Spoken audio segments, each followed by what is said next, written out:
Hi, and welcome to the KC Conversation.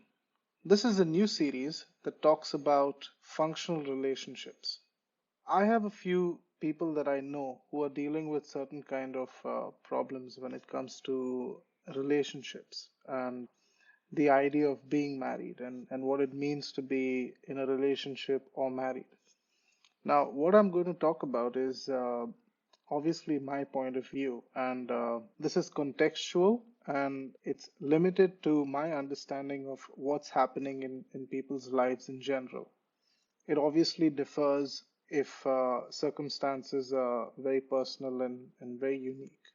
So, some of what I'm going to talk about is from my own personal experience and also from observations and perception of what has been happening around me and in the lives of people I may or may not know. This episode is divided into two parts. The first part talks about the pros and cons of being single and in a relationship. The second part of the episode talks about the pros and cons of being married. So, first of all, I'm going to talk about the good that comes out of being in a relationship. Now, I'm specifically talking about being in a non committed relationship, which means being in a relationship which is not bound by law. And what are the good and the bad that comes out of this? So, first, let's look at the good. So, the first thing that we can talk about is freedom, which means that when you are with someone, it requires you to be considerate. You may not have to do this if you are dating someone because you still have your own independence and you are not directly dependent on the other person to make certain kind of decisions. For example, like if you want to plan vacations during your year of work and how you handle your finances. Obviously, your partner doesn't have much of a say in what happens in your financial life. So the next point is putting yourself first. Of course, any functional long term relationship requires compromise and requires you to reprioritize. And sometimes your partner may not be obliged to reprioritize. So, for example, let's say that you're thinking of shifting your house or you're thinking of moving to a different location. The actual decision of where your new house will be located could be based on your interests and your benefit and your proximity to your job. Another example could be what kind of car you buy. But let's consider that you're a young guy who fancies speed and you want to experience the thrill of driving fast and all that. You may want like a Ford Mustang, or if you can afford to like Mercedes Benz, AMG, whatever. And your girlfriend wants to get something that's a lot more practical, something like Prado or whatever. So you can actually make your decision of and buy whatever you want to buy. The next point is comfort. So usually when you are with somebody, and this applies in cases where you live with someone, you have to adapt to that person's behavior. You have to do things where the other person feels like they can contribute, or you complement their behavior. For example, the way you have your car serviced. Do you do it at the dealership or do you do it at the garage? The way you keep your house, the frequency of how many times you clean your house, the way your food is cooked, the amount of salt and spices and all that. The next point is satisfying your emotional and your physical needs.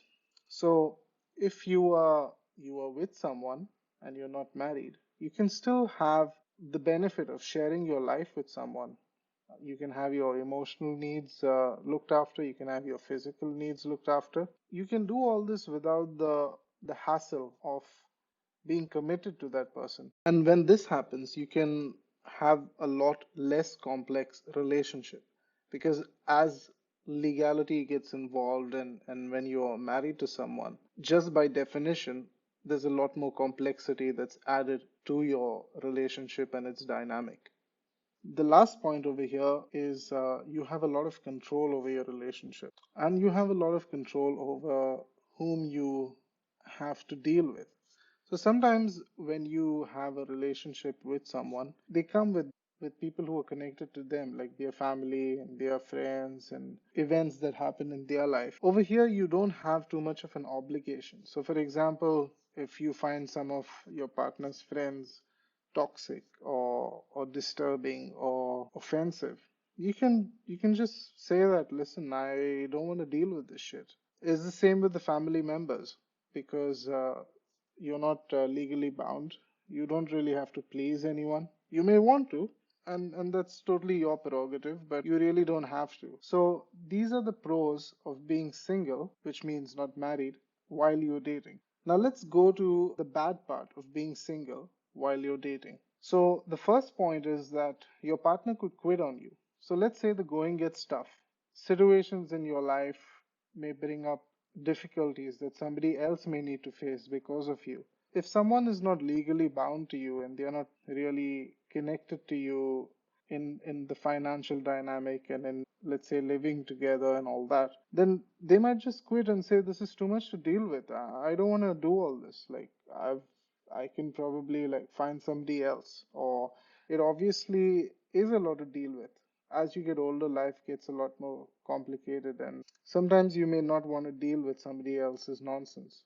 The next point is that there's a social stigma that is attached to living in or having a partner that you're living with without being married. And this stigma could be a problem when it comes to your family and your friends. Because at the end of the day, whoever we are, there is a certain part of us that requires acceptance, social, family wise, friendship wise. There's a certain acceptance that you require. People keep asking you, when is the next step? And when is this going to happen? And when is that going to happen? And you're just wondering, what is all this about? But what it actually is about is a social stigma. Now, the next point is that you may not be able to depend financially on your partner, which means that if you are with someone and you're married to that person, you may be able to depend on the other person financially.